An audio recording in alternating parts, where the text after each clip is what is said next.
가을 극장가에 두 편의 영화가 도착했습니다. 왕년의 탑스타 박중훈과 현재 대세 하정우가 감독으로 데뷔한 작품 탑스타와 롤러코스터입니다. 나 오늘 타는 거 알잖아요. 자, 먼저 롤러코스터죠. 주인공은 한류 스타인 마준규라는 사람입니다. 스캔들로 인해서 갑자기 급하게 한국행 비행기 올라타게 됩니다. 그런데 이 비행기를 올라탔는데 온갖 이상한 캐릭터들이 그 속에 다 있는 거죠. 여기 영화배우 마준규 씨가 인사드리러 왔습니다. 그리고 요즘 유명한 걸그룹과 스캔들인하고 임신도 시켜서 세상이 떠들썩합니다. 그러든지 말든지. 그 외에도 온갖 다양한 인간 군상이 나오면서 한바탕에 요절복통 상황을 만들어내게 됩니다. 또 한편의 영화 톱스타. 성공을 꿈꾸는 이들이 모이는 연예계에 대한 이야기가 펼쳐집니다. 대한민국 톱스타인 원준의 성실하고 우직한 매니저 태식이 주인공인데요. 이번에 들어가는 드라마에서 민수 역할 네가 해라. 자신이 그토록 바라던 배우의 꿈을 이루게 된 태식이 정상에 이르렀다가 순식간에 나락으로 떨어지는 잔인한 욕망을 그리고 있습니다. 내가 키우던 개가 제주니까 좀 신경 쓰이네. 오늘의 영화는 수다다. 롤러코스터 그리고 탑스타입니다. 자, 이 두 편의 영화가 개봉이 됐을 때 가장 많은 화제를 모았던 것은 역시 이 영화 속에 출연한 배우들이기보다는 영화의 감독들이 아니었나 하는 생각이 듭니다. 그렇습니다. 사실 이 하정우와 박중훈, 박중훈과 하정우라는 이 두 명의 남자 배우, 충무로의 과거의 영광 그리고 오늘의 영광을 대변하는 가장 상징적인 인물들이잖아요. 요즘 젊은 관객들 입장에서 보면 박중훈 씨를 사실 잘 상대적으로 덜 알 수도 있잖아요. 그분들이 잘 모르셔서 그런데 예를 들면 90년대 게임의 법칙 같은 영화, 투캅스 같은 영화, 혹은 인정사정 볼 것 없다 같은 영화를 보면 박중훈 씨의 파워는 정말 굉장했었죠. 자, 그러면 국내에서는 과연 박중훈과 하정우, 하정우와 박중훈가 최초의 배우 출신 감독이냐? 그렇지는 않습니다. 네네. 방은진 씨가 오로라 공주로 94만, 또 용의자 X로 155만의 관객을 동원한 감독이고요. 그렇죠. 또 구혜선 씨가 복숭아 나무, 유지태 씨는 마일 라띠마, 그리고 심영래 씨 있었습니다. 디오와 라스트 갓파더까지. 근데 이번에 톱스타와 롤러코스터는 몇 가지 공통점이 있긴 합니다. 첫 번째 공통점은 두 사람 다 이 두 영화에 나오지를 않아요. 일반적으로 배우들이 감독을 하게 되면 주연을 겸하거나 하다못해 카메오라도 출연하게 되는 경우가 많은데 두 배우는 약속이나 한 듯이 영화 속에서 감독으로만 승부를 건 거지 그 속에 직접 출연하지 않는다라는 측면에서 상당히 이색적이죠. 어쨌든 이 영화 속에서 배우로서의 박중훈과 하정우의 이미지는 좀 잊어달라. 감독으로서 온전히 평가를 받겠다. 네. 바로 이런 태도가 그 두 편의 영화 속에 담겨져 있는 것이 아닌가. 그러면 이 영화를 한 편 한 편씩 좀 나눠서 이야기를 해보도록 하겠습니다. 그래, 바로 그거야. 잘하네. 배우가 바라보는 영화계라는 측면에서의 어떤 시각을 가지고 자, 이 영화가 만들어졌다라고 볼 수 있을 것 같습니다. 네. 어떻게 보면 약간 자전적인 이야기가 담겨져 있을 수도 있겠다라는 또 생각도 들어요. 그렇겠죠. 근데 그걸 그대로 하면은 누가 누군지 다 알 테니까 살짝 변형을 한 것 같은 느낌들이 있는데 예를 들어서 곡 중에서 김수로 씨가 맡은 배역 같은 경우에 몇몇 배우들이 사실은 떠오르기도 해요. 장원준 축하한다. 나무주연상. 감사합니다. 가식을 버리고 본질을 찾아 이들아.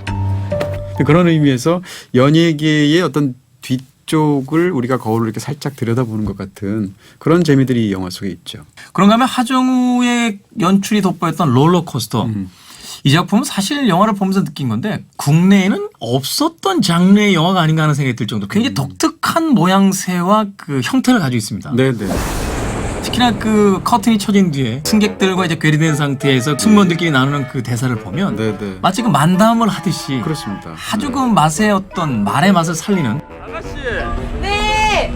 이거 상처난 거 괜찮을까? 흉지지 않을까? 흉 저라 야. 지금 말씀해 주신 대로 롤러코스터의 가장 큰 재미는 그런 말장난일 수도 있고 혹은 슬랩스틱 코미디일 수도 있고 이런 엉뚱한 상황이 주는 재미가 이 영화의 사실 가장 큰 강점이라고 말할 수가 있고요. 예를 들면 이런 식이죠. 비행기에서 기장과 부기장은 두 사람만 있으니까 승객들은 못 보잖아요. 그렇죠. 근데 그 상황에서 기장이 술을 마십니다. 술 갖고 와. 음주운전 괜찮으시겠어요? 그럼 대리 불러주든가. 가는 길에 건물 없어요. 그 대리운전을 할 수 없기 때문에 술을 마셔도 된다. 이런 식의 말도 안 되는 말장난을 하면서 재미있게 만드는 그런 대사들이 영화 속에 빼곡하게 있죠. 자, 그렇다면 이 감독으로 데뷔한 배우들 네.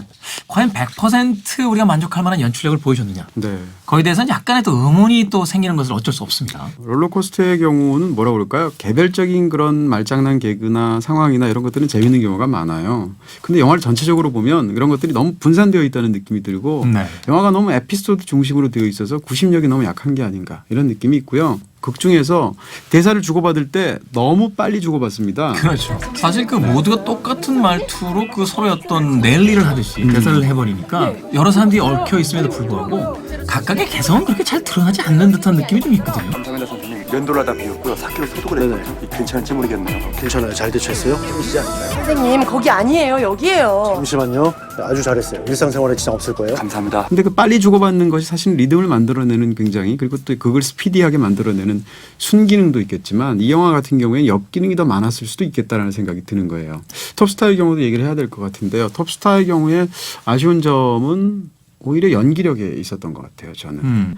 예를 들어서 이제 극 중에 감정이 굉장히 강합니다. 그래서 아주 강한 감정을 강렬한 눈빛으로 연기를 해야 되는데 문제는 조역, 단역, 주연 가릴 것 없이 모든 배우들이 그렇다는 거죠. 네가 들어가는 드라마에 좀 끼워 넣어줬으면 해. 뭐 큰 역까지는 바라지도 않고. 단역이 있지만 조 실장 같은 캐릭터 혹은 극 중에 나오는 기자 캐릭터가 있는데 네. 본인의 연기를 굉장히 강하게 표현하는 건 좋지만 전체적인 맥락에서 보면 그 캐릭터를 너무 강조를 하기 때문에 영화 전체적으로 보면 굉장히 이렇게 울퉁불퉁하게 느껴지는 넘친다.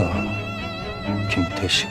그 다음에 그런 캐릭터를 연기함에 있어서 지나치게 어떤 그 표현법들 같은 것이 너무 단선적이다라는 느낌들이 있어요. 예를 들면 어떤 걸까요? 예를 들면 김수로 씨가 연기하는 캐릭터를 본다면 이래서 인기는 가짜인 거야. 너 어떻게 생각해? 풍자를 위한 캐릭터인지 희화화를 위한 캐릭터인지 아니면 그냥 유머러스하게 넣은 건지 그게 아니면 감독이 말하고자 하는 바를 집어넣은 메시지를 얘기하는 건지 물론 영화를 다 보면 그건 짐작은 들지만 그런 데 있어서 굉장히 좀 이상하게 만들어져서 오히려 캐릭터 자체가 초현실적으로 보여요. 그건 아마도 또 이 감독인 박중훈 씨가 그 배우 출신이다 보니까 각각의 캐릭터에 대해서 결국 미련을 버리지 못했던 것.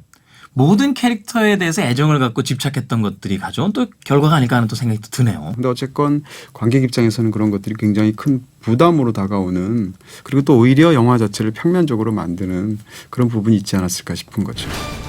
자, 그렇다면 이 톱스타와 롤러코스터 피해갈 수 없을 것 같아요. 네. 별점 알아봅니다. 롤러코스터에 대한 제 별점은 3개입니다. 그리고 톱스타에 대한 제 별점은 2개 반입니다. 자, 영화를 가장 잘 알고 있는 배우들이 만든 두 편의 영화 오늘 영화는 수다다에서 소개해드렸습니다.